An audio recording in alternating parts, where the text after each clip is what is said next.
Bonjour, Chantal Guemperlé, je suis DRH du groupe LVMH et membre du comité exécutif. Moi, c'était le déclencheur. Il y a, je crois, à peu près 4 ans, j'étais à Londres et par hasard, je me suis trouvée à la Gay Pride et j'ai vu des tas d'équipes finalement qui venaient de sociétés très très traditionnelles et je me suis dit, mais on devrait être là et on n'est pas là.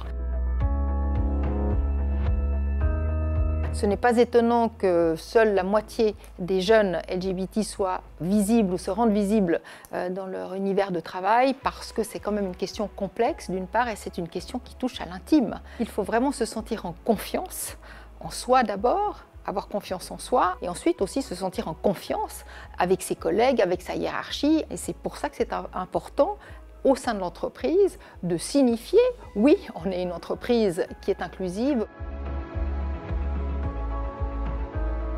Il y a un philosophe qui disait que le mal triomphe par l'inaction des hommes de bien et je pense qu'on est caractérisé par son engagement. Oui, il a fallu se battre pour dire que justement, même chez nous, univers créatif, univers où nous avons l'habitude de travailler avec des personnes qui sont entre autres issues de minorités LGBT, pour dire oui, ça reste un sujet d'acceptation. D'une part, le groupe LVMH n'est pas seulement dans la mode, on est dans 6 secteurs d'activité distincts.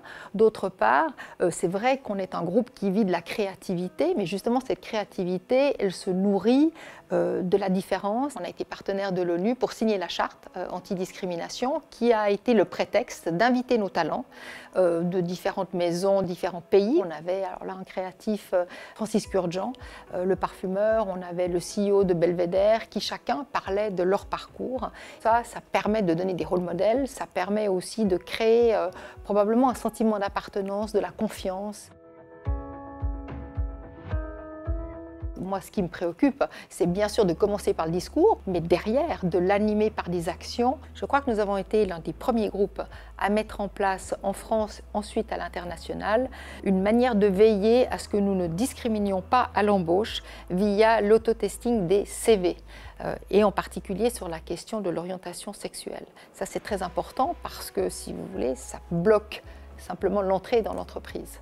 Nous avons créé ce qu'on appelle l'Inclusion Index, qui est une manière de mesurer, de répertorier les initiatives qui se passent dans les maisons LVMH. On a 70 maisons et ce qu'on a remarqué, c'est que déjà l'année dernière, il y avait 26 initiatives remontées par les maisons qui touchaient les LGBTI.